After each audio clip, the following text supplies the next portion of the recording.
بقولك يا فوزية، أنا في موضوع كده كنت عايزة أكلمك فيه. خير يا حموكشة؟ موضوع إيه يا حبيبي؟ بصي يا بنت الناس، أنا عايزك تلمي هدومك وتروحي تقعدي عند بيت أهلك. إيه اللي أنت بتقوله ده يا حموكشة؟ اللي سمعتيه، ويلا خلصي ولمي هدومك دي، ومش عايزة أشوف وشك النهاردة في البيت. تلمي هدومك وتروحي تقعدي عند أهلك. إيه ده، أنت بتتكلم بجد يا حموكشة؟ لا أنت أكيد بتهزر. هزر إيه بس يا بنتي؟ الحاجات دي فيها هزار؟ زي ما قلتلك لم هدومك وعلى بيت أهلك. كده يعني من غير سبب؟ اه من غير سبب، انا حر. انا ما كنتش عايزك خلاص. لا بقى انا عارفة السبب، ولو انت جريء وقد كلامك كده كنت قلته.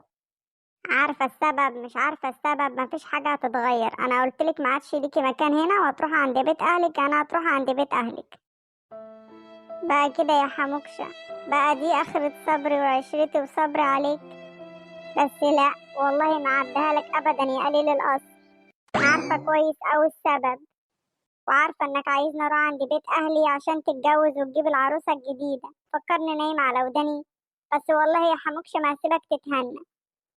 الو، الحاج سيد الفسخاني؟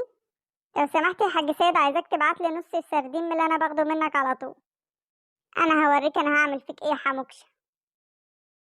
الو، شفت يا سارة حموكش عمل فيا ايه؟ عشان تبقي تصدقيني لما اقولك انه عايز يتجوز عليا، وانت تقولي لي لا حموكش عمره ما يعمل كده.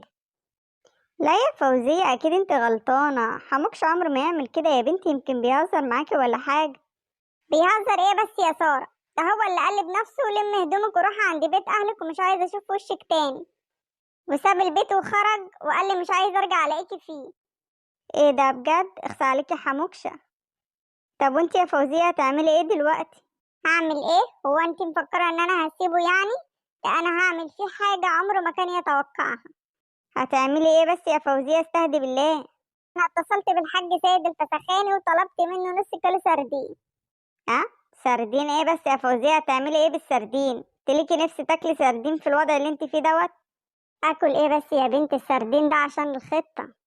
خطة ايه اللي هتعمليها بالسردين دي؟ بصي يا ست، انا هاخد السردين وهحطه في مواسير الستاير، وانت عارفة بقى لو بيت ليلة واحدة هيعمل ايه في ريحة الشقة دي. يا لهوي يا فوزية، دي خطة ما تخطرش على بال العفريت. يلا اقفلي بقى عشان السردين باين وصل اهو. ايوه جايه. كده انا بقى حطيت السردين كله في مواسير الستاير. ابقى ورينا هتعرف الريحه دي جايه منين يا حموكش. بخلي العروسه بقى تنفعك يا بتاع العروسه. نورت البيت يا قلبي. ما تكسفنيش بقى يا حموكشه. الله على حموكشه وهي طالعه منك، مش زي البومه اللي قبلك. انت حاجه تانية يا قلبي. اقعدي بقى يا قلبي على ما اجيب لك حاجه تشربيها، انا عامل لك مفاجاه. ايه ده بجد يا حموكشة؟ وكمان انت اللي هتجيب لي حاجة اشربها؟ ما تحرمش منك. ايه ده؟ ايه الريحة الغريبة النتنة دي؟ انت شامة الريحة اللي انا شاممها دي، ولا انا بس اللي شامم، ولا في ايه؟ اه يا حموكشة، في ريحة غريبة قوي. طب قومي يا بنت ندور وننضف كده ونشوف ايه الريحة دي. انت هتفضلي قاعدة ولا ايه؟ حاضر يا حموكشة. هو يوم باين من اوله انا عارف. ايه يا بنتي، عرفت ايه سبب الريحة دي؟ لا والله يا حموكشة ابدا. ده انا روقت البيت كله وشلت كل السجاجيد، حتى الحمام نضفته وبرضه مفيش فايدة.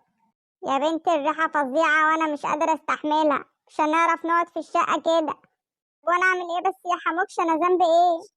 بقولك ايه، طول عمري الشقة دي نضيفة وعمره ما حصل فيها كده. من يوم ما انت جيتي وانا معرفش ايه اللي حصل وريحتها اتقلبت. قصدك ايه يعني يا حموكش؟ قصدك ان انا وسخت لك البيت يعني، ولا قصدك ايه؟ يا ست مش قصدي حاجة. بصي عشان نخلص من القرف ده، انا هكلم السمسار وابيع الشقة دي. الو، الحاج سعيد السمسار؟ لو سمحت انا عايزك تشوف لي بيعة للشقة بتاعتي، انا حموكشة. ماشي، في انتظار حضرتك.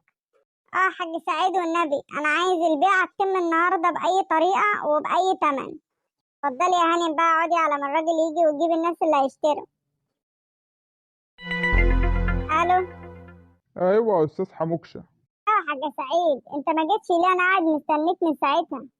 يا استاذ حموكشه، انا جيت واحنا واقفين قدام الشقه، الزباين ما رضوش يدخلوا ويتفرجوا على الشقه. ليه بس يا حاج سعيد؟ يا أستاذ حموكشة، في ريحة فظيعة طالعة من عند الشقة من حضرتك ومالية السلم ومحدش قادر يقرب من الشقة حتى.